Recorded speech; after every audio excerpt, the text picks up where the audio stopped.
Nosso tema hoje é a promessa de um Salvador. Em programas anteriores, nós tivemos então a oportunidade de entender por meio das Escrituras o propósito de Deus para a terra. O propósito de Deus era abençoar a terra por meio de Adão e Eva. Mas eles falharam, caíram no engano do diabo. E a vontade de Deus não foi feita pela humanidade, Adão e Eva. Muitas pessoas falam Adão e Eva, cooperador Giliardi. Esquece que Adão e Eva era a humanidade naquela época. Sim, amém. E nós mostramos então que a nossa vontade, quando não em harmonia com a vontade de Deus, isso nos coloca nas mãos do diabo. Foi o que aconteceu com a terra. Infelizmente foi isso que aconteceu. Hoje nós teremos então a oportunidade de estudarmos a promessa de um Salvador. Ainda que a humanidade não dê atenção à sua vontade, Deus sempre mostrou boa vontade em salvar suas criaturas das mãos do maligno. Deus sempre mostrou vontade. Graças a Deus. Então acreditamos que não há dúvida de que a serpente que enganou Eva é o diabo. Muita gente fala, a serpente, mas está registrado nas Escrituras que a serpente é o diabo. Não é por acaso, cooperador Giliardi, que o nosso irmão João fez questão de identificar o diabo como a antiga serpente. Ele registrou isso em Apocalipse 12, versículo 9, que diz como, irmão Giliardi? E foi precipitado o grande dragão, a antiga serpente, chamado Diabo e Satanás, que engana todo mundo. Ele foi precipitado na terra, e os seus anjos foram lançados com ele. As Escrituras chamam ele de Diabo, a antiga serpente. E outro fato que merece a nossa atenção, nosso irmão João diz assim, Satanás que engana todo o mundo. Eu acredito que ele está falando do que ocorreu lá no Éden. Não faz sentido, irmão Giliardi? Sim, irmão, sim. Faz sentido, ministro. Houve um tempo então que o diabo enganou todo mundo. Hoje o diabo não engana todo mundo, mas uma grande maioria no mundo é enganada ainda por Satanás. Tanto é verdade isso, o evangelho que nós conhecemos hoje pregado pela grande maioria, não é o evangelho que resolve o problema do Éden. É um evangelho que mostra, o cooperador Giliardi, que Deus desistiu da terra e vai levar todo mundo para o céu. Infelizmente esse evangelho não condiz com as Escrituras. É um evangelho todo platônico, infelizmente é isso, né? Vamos ao tema de hoje, a promessa de um Salvador. Gênesis 3:15.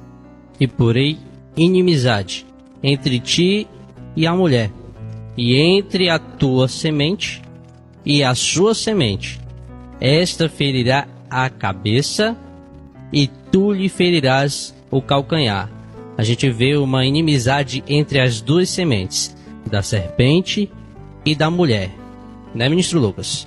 Esse aqui é um diálogo de Deus com Satanás. Após a queda do homem, Deus ele fala bem explicitamente, porém inimizade em ti e a mulher.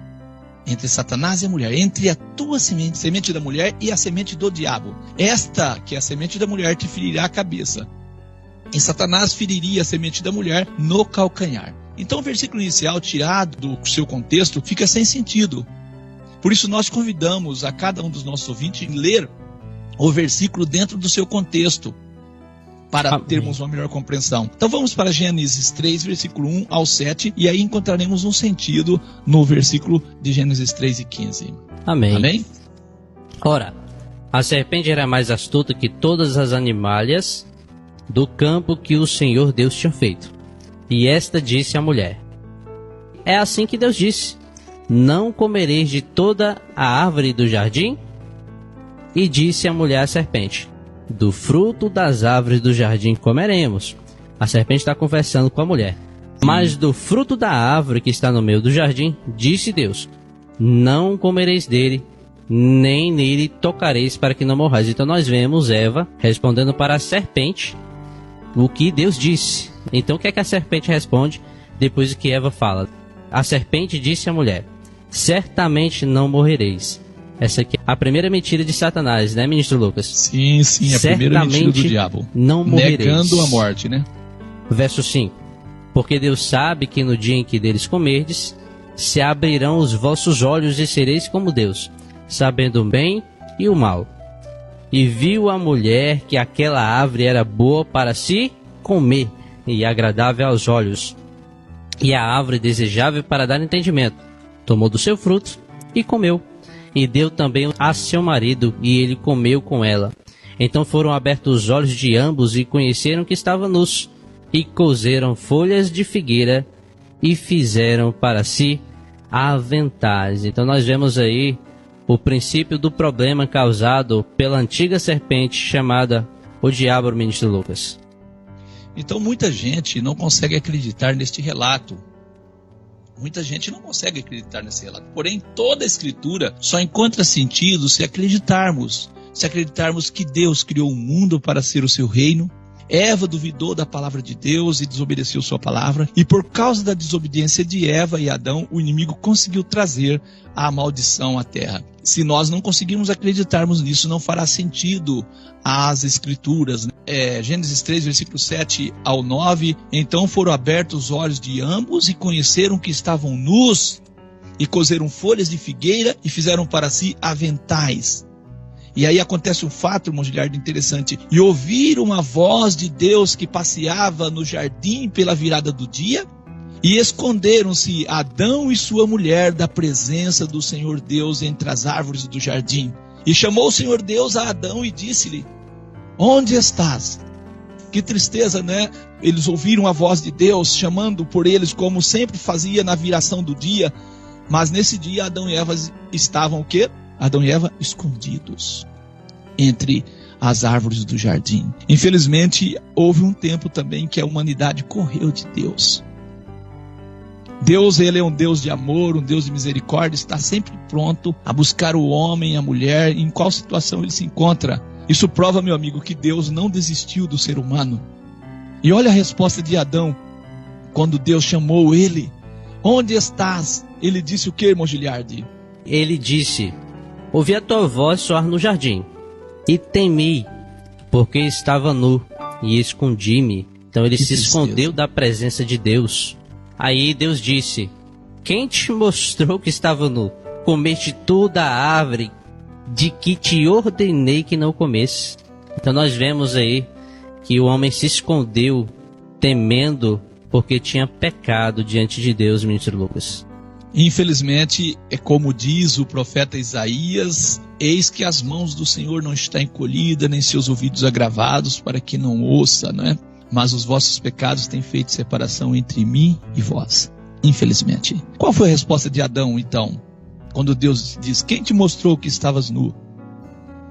Aí Adão foi e respondeu, colocou a culpa na mulher, né? A mulher que me deste por companheira, ela me deu da árvore e comi. Infelizmente, nós, os seres humanos, sempre vamos, de um jeito ou de outro, acusar Deus. Quem tinha dado a mulher para Adão? Foi o próprio Deus. Então Adão estava dizendo: se não houvesse me dado a mulher, talvez eu não teria sido enganado. Infelizmente, sim, de um jeito ou de outro, é natural do ser humano sempre jogar a culpa em Deus. Por isso que muitas misérias que acontecem, as pessoas dizem: é como Deus quer. Será que Deus quer, meu amigo? Será que Deus quer que uma criança nasça aleijado? Será que Deus quer que uma pessoa nem enxergue a luz do dia e já morra? Será que Deus quer que pessoas sejam soterradas? Será que Deus quer que terremotos aconteçam? Será que era da vontade de Deus? Você tem que entender que Satanás é o grande causador de todo o mal e de toda a desgraça que existe no mundo. Deus não tem culpa nenhuma. Deus não tem culpa. Raramente assumimos a culpa. Raramente nós assumimos a culpa. Gênesis 3:13 está escrito assim: e disse o Senhor Deus à mulher: por que fizeste isso?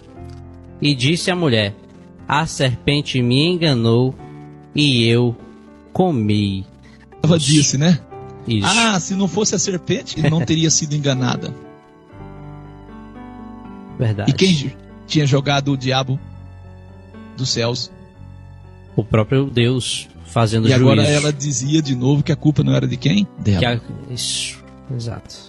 E agora nós vamos aproximando do versículo que nós lemos no início, Gênesis 3, versículo 14 e 15. Então o Senhor Deus disse à serpente: Deus disse: porquanto fizeste isto, maldita será mais que toda a fera, mais que todos os animais do campo. Sobre o teu ventre andarás, e pó comerás todos os dias da tua vida, e porei inimizade entre ti e a mulher, entre a tua semente e a sua semente. Esta te ferirá a cabeça. A semente da mulher feriria a serpente na cabeça, e tu lhe ferirás o calcanhar. Ferir uma serpente na cabeça é o que, irmão Giliardo? É morte no quê? Na certa. Então, nesse diálogo de Deus com o diabo, nós temos informações importantes. Nós temos informação que haveria inimizade entre a semente do maligno e a semente da mulher. A semente da mulher feriria o diabo na cabeça e o diabo feriria a descendência da mulher na onde? No calcanhar. Nós identificamos então no versículo 15 de Gênesis 3 a promessa de um Salvador. É isso? Amém. E prova para nós, Gênesis 3:15, que Deus nunca desistiu de sua criação. Deus nunca desistiu de sua criação. É maravilhoso, meu amigo. Você tem que acreditar que Deus é um Deus de amor, tem olhado para você com carinho, tem planos maravilhosos para resgatar o mundo das mãos de Satanás. E nós temos que acreditar nisso. Vamos continuar então a leitura. Gênesis 3, versículo 16 ao 21.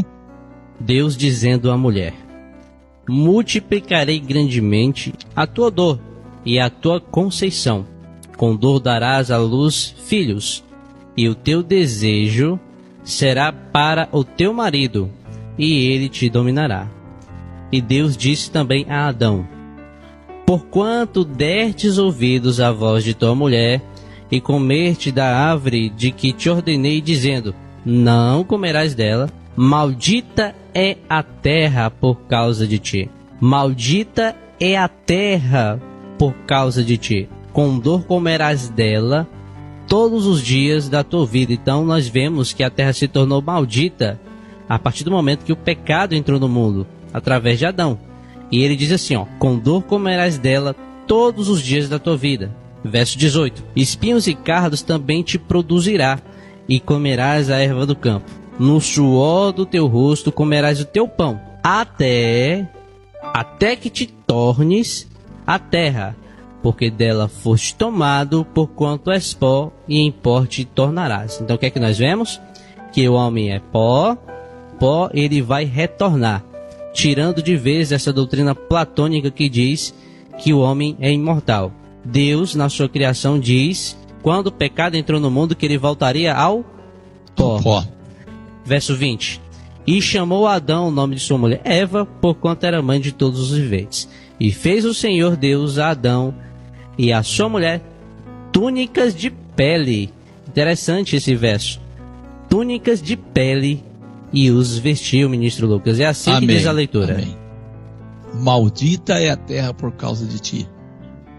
Com dor comerás dela todos os dias da tua vida. Deus falou todos os dias da tua vida. O homem pôs fim à sua vida, que poderia ser eterna. Nós lemos isso aqui com a naturalidade, mas será que Deus falou isso com essa naturalidade que nós estamos falando, ou Deus falou isso com grande sentimento? É comum chorarmos a perda de pessoas que nós amamos. É comum. Eu digo aqui, Deus falou isso com grande sentimento.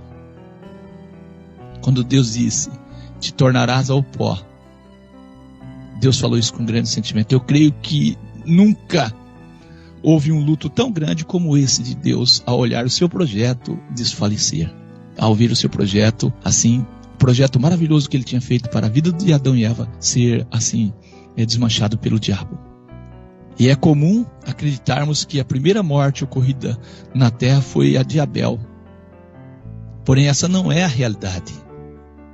A realidade não é essa. Acabamos de ler: fez o Senhor Deus a Adão e a sua mulher túnicas de peles e os vestiu. Cooperador Giliardo, pele de quê? Pele de quê, né, ministro? João, nosso irmão João, no Apocalipse 13:8, ele registrou. Pele de quê? Apocalipse 13:8. Olha que interessante. E adoraram-na todos os que habitam sobre a terra, esses cujos nomes não estão escritos no livro da vida do Cordeiro. Então faz referência ao Cordeiro, que foi morto desde a fundação do mundo. No livro da vida do Cordeiro, que foi morto desde a fundação do mundo. Eu creio que você que está nos ouvindo entendeu que foi necessário a morte de um cordeiro para cobrir a nudez de Adão e Eva. Adão e Eva estavam escondidos de Deus porque estavam nus. E com a morte do cordeiro e essa pele, essa roupa que eles receberam, que era a pele do cordeiro, eles puderam expor diante de Deus. O ser humano, ele corre de Deus, ele esconde de Deus. E Deus sempre tem projetado meios, Deus dá da justiça dele a nós, por meio do Cordeiro. E nós encontramos esse Cordeiro em todas as Escrituras falando desse Cordeiro. Por isso nosso tema é o Salvador que Deus proveu para o mundo, ministro Lucas. É isso, a promessa de um Salvador, né? Então não há dúvida de que Jesus é o descendente da mulher que esmagará a cabeça do diabo. Quero dizer a você que está nos ouvindo, creia, o Evangelho do Reino é o Evangelho que resolve o problema do Éden. Este é o Evangelho. Satanás fez da terra seu reino e encheu a terra de pecados. Nosso irmão João, o profeta, o João o Batista, João 1:29, ele identifica Jesus como o Cordeiro de Deus que faz o quê? Que tira o pecado do mundo.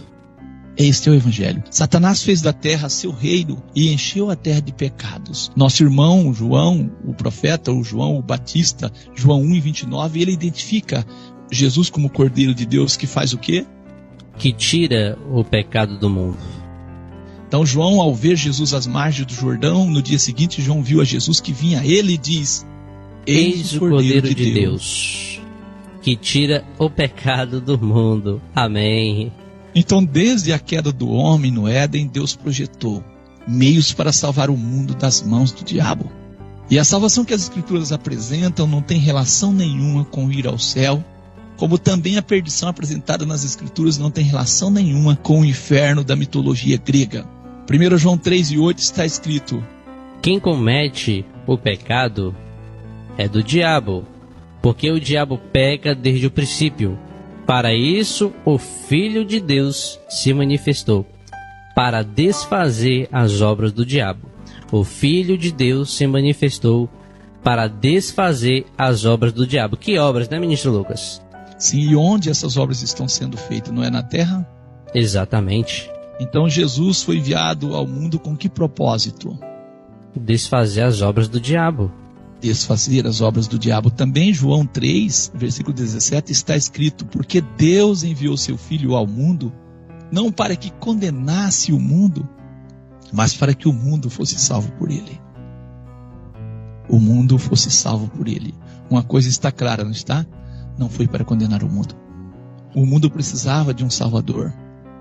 E Deus proveu esse Salvador por meio da pessoa do nosso Senhor Jesus. É comum, cooperador Giliardi, ouvirmos pregação desse jeito: se você não aceitar Jesus, Deus vai te levar para o inferno. Não é isso. Quem levou o homem à perdição foi Satanás. E Deus proveu um meio para tirar o homem da perdição. É isto que Deus tem feito. Deus não condenará ninguém. O homem por si se condenou. O mundo está condenado pela ação de Adão e Eva e não por Deus. Isso tem que ficar claro. O mundo precisava de um Salvador. João 12:47. E se alguém ouvir as minhas palavras e não crer, eu não o julgo, porque eu vim não para julgar o mundo, mas para salvar o mundo. Então Jesus veio, ministro Lucas e ouvintes, para salvar o mundo e não para condenar. É isso que as Escrituras ensinam. Graças a Deus, louvado seja Deus. E como então Jesus salvará o mundo? Se não é pela vinda dele como rei, governador deste mundo, se não é pela palavra que os profetas colocaram, que Jesus é um descendente de Davi, é herdeiro do trono de Davi, governará, esmagará a cabeça de Satanás, não fará sentido. Jesus vai esmagar a cabeça de Satanás. Onde Satanás está? Não é aqui, na terra?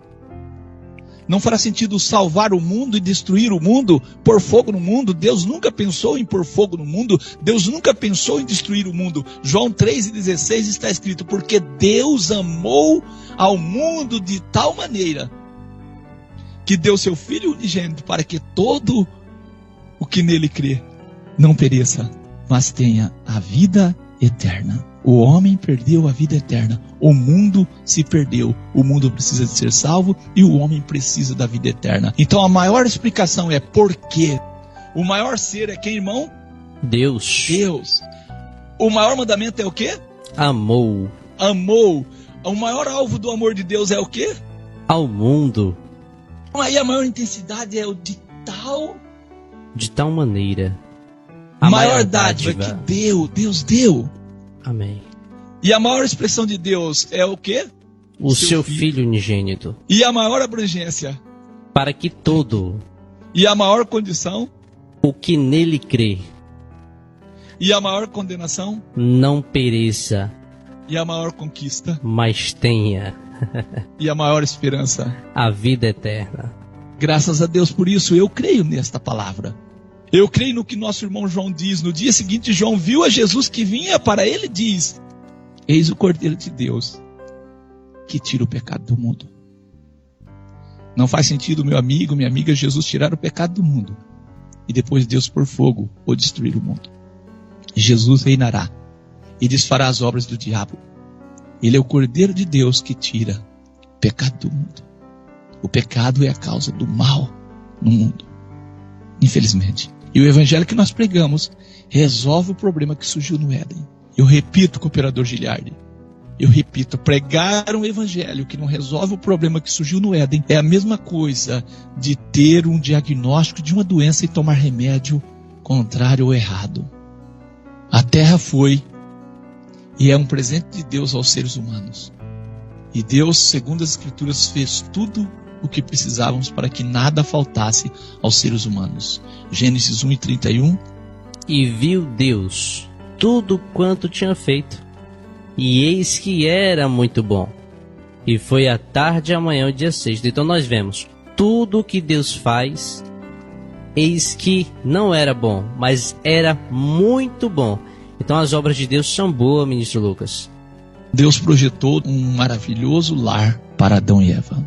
O Éden era uma condição que existia em um determinado lugar da terra, mas o Éden era para se expandir na terra.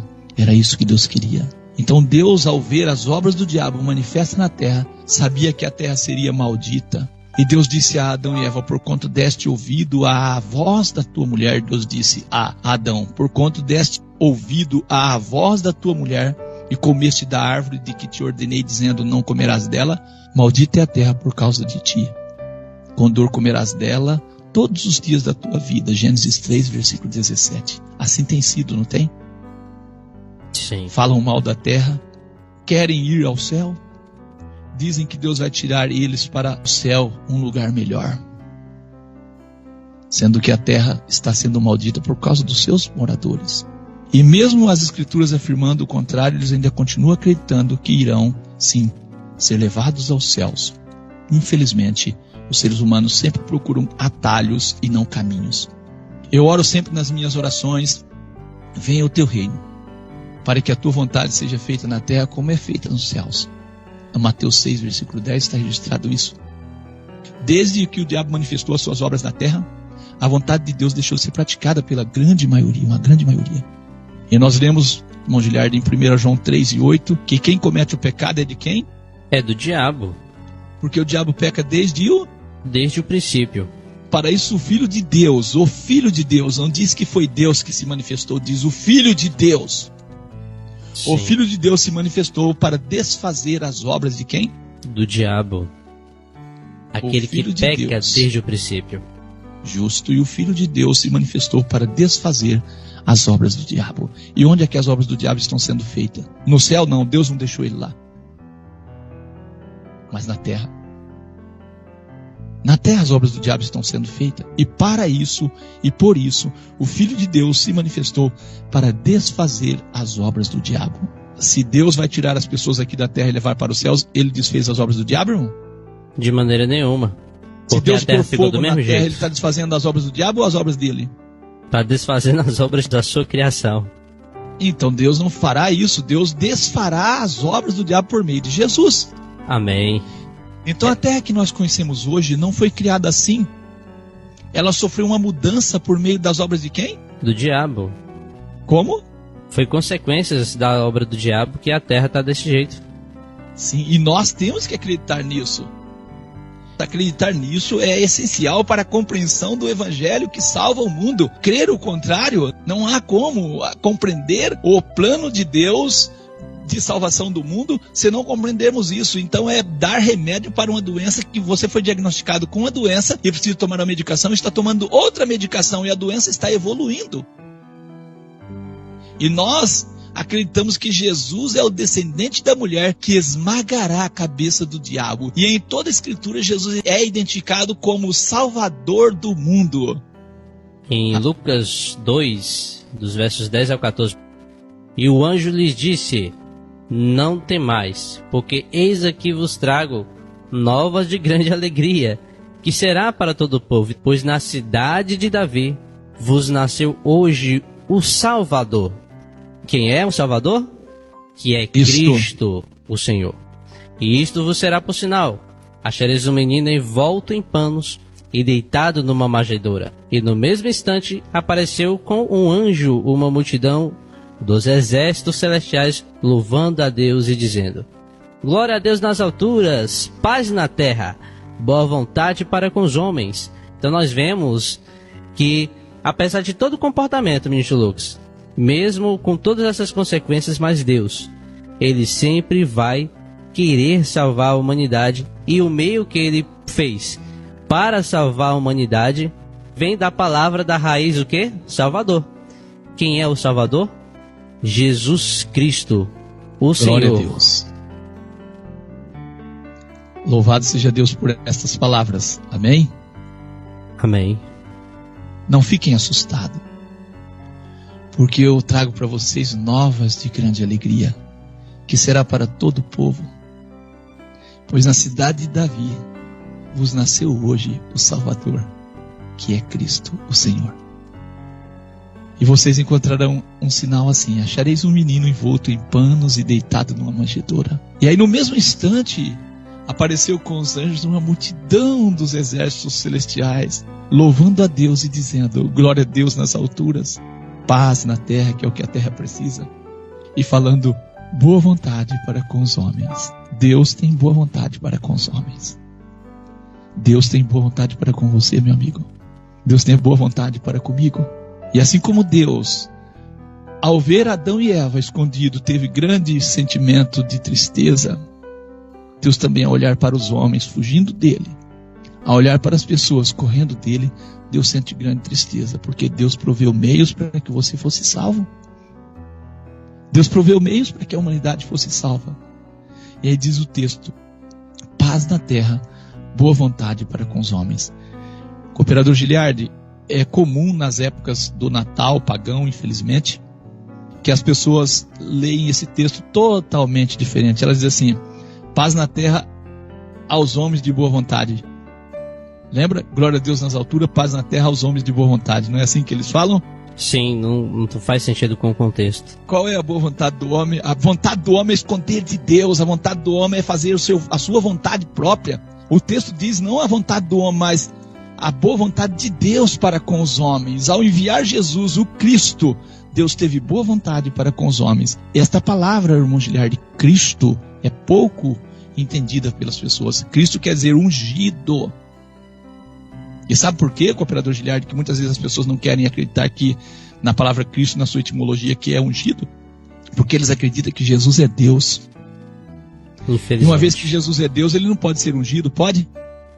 De maneira nenhuma. A unção é feita por alguém superior. Sim. Como eu ia explicando, né, ministro Lucas? Sim. A unção é feita por alguém superior. Justo. E aí a doutrina da Trindade fica sem sentido para eles. Não quero entrar nesse mérito, mas a doutrina da Trindade é uma doutrina estranha também. É uma doutrina baseada na filosofia grego-romana. Infelizmente, mas o evangelho pregado pela grande maioria é um evangelho que não salva, um evangelho, me perdoe eu ser franco e sincero, mas é um evangelho platônico, um evangelho que não resolve o problema do Éden. Glória a Deus nas alturas, paz na terra, boa vontade para com os homens. Deus quer que os homens também manifestem o desejo de ser salvos. Que Deus te abençoe, meu amigo, minha amiga, que Deus te abençoe você que está sempre nos acompanhando pelos nossos aplicativos, que você possa crer no evangelho que salva, no evangelho que anuncia Jesus como Salvador, que você possa crer num Deus que ama você, num Deus que amou o mundo e deseja restaurar o mundo, deseja tomar o mundo das mãos de Satanás. Que Deus dê graça a você e dê força para que você consiga crer no evangelho que salva. Graças a Deus. Que Deus abençoe em nome de Jesus. Louvado seja Deus. Nesse instante vamos orar para que Deus possa guardar essa palavra em nosso coração e para que possa também ser ouvida por mais pessoas em nome do Senhor Jesus, e abençoe essa semana que nós estamos adentrando.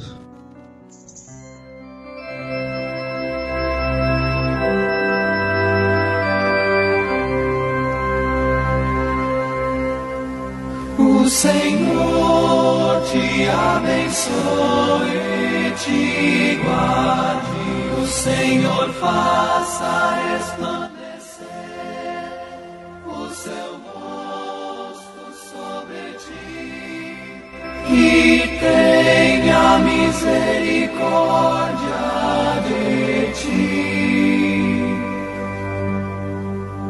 O Senhor sobre ti levante o seu rosto e te dê a paz.